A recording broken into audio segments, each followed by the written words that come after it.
my father's favorite cartoon was Super Friends. Okay? Now, everybody gets to be old enough to know. Nobody's Super Friends. Maybe our younger people that are here, you know it as the Justice League on Cartoon Network. Us throwbacks, it was the Super Friends. Okay? This is my dad's favorite cartoon. And what I thought about, and it was a blessing, and my 2 and 5-year-old confirmed it for me, because in the morning when I'm driving to school, they always want to watch the Super Friends. And what I recognized is that every superhero came from a foster family. Y'all missed that. Let me try that again. Every superhero came from a foster family. Dr. Winfrey, what do you mean? Well, let's look at it. Kyle, the one that we know as Superman. His parents knew that the environment that they were in was going to destroy him and everybody that was there. And they loved Kyle so much that as smart as his father was, and nobody else was listening, they said, we don't have the time to make an escape pod for all of us, but we got enough time to make it for him. And they put Kyle in that pod, hugged him, loved him, as the planet was, as Krypton was starting to destroy itself. And the sent Kyle, they trusted that the love that they sent him, he would land somewhere where he would land in loving arms and be able to be the Superman that he was going to be. And of all the people that he landed in right outside Metropolis on a farm. And what happens to be ironic, the planet that had a young son. His superpowers would come forward. He landed in the hands of a foster family. Dr. Winfrey, what else you got? Batman, he came from Satan. Came from a affluent family. Mother and father and young Bruce Wayne were coming home from a Broadway show and decided to take a cut through a dark alley. And someone who needed services at one time or another, who wanted to take from the system, they saw this family going through this dark alley and proceeded to want to take from them what they had earned honestly. And as a result, young Bruce Wayne saw his parents killed in front of him. And the person that ended up healing his wounds and raising him was the servant held after the butler. Foster family. Raised Bruce Wayne to be who he was. And all the things he could have done, he wanted to avenge and show honor through his anger to make sure that no one else will ever experience what he experienced. Some people say Batman has an anti-social personality. I don't see it that way. I see it motivational on a different level. Okay, well, Dr. Winfrey, you mentioned Batman, you mentioned Superman. You don't have any females. I do.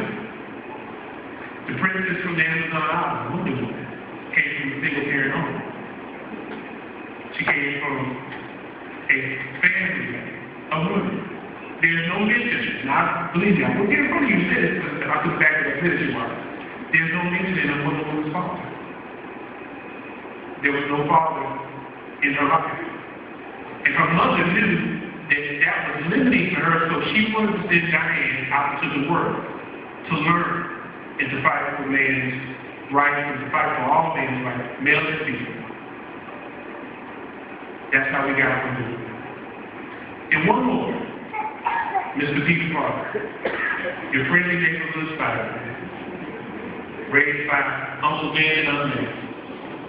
Peter Parker was a nerd, a geek by definition, always on the outside, and just faithful habit, bit by a radioactive spider.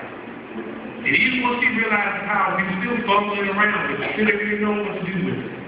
So, with an opportunity to make money, he enters into a wrestling competition where a gentleman robs the proceeds, and the gentleman that runs by him happens to be the very gentleman that later on killed his Uncle Ben.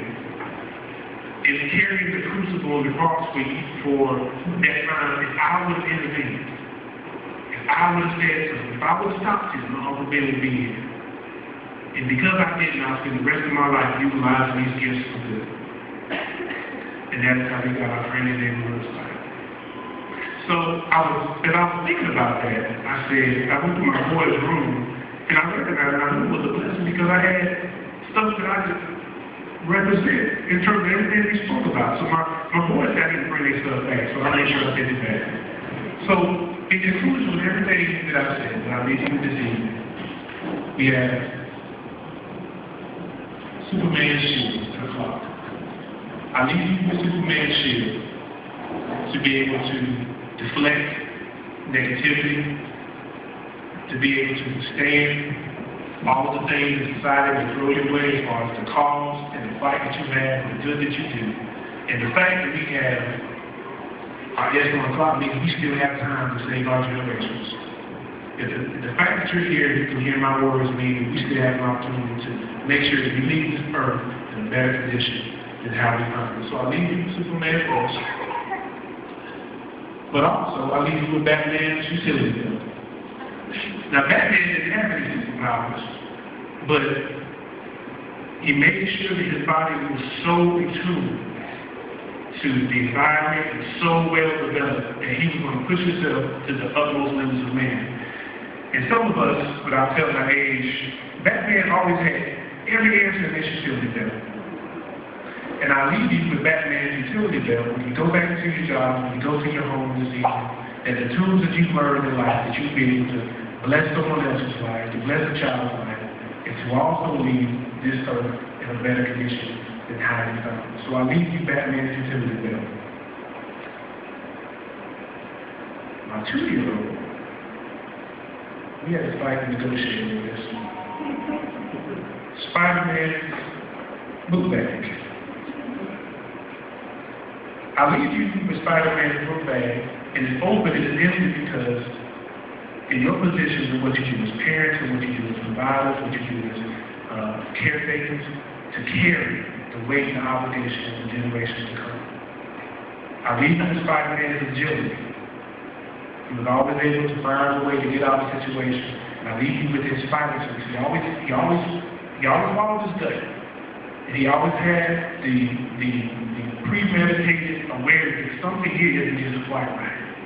So I leave you with Spider-Man's spider sense and his agility. And this one I had to improvise on, so I'm sorry.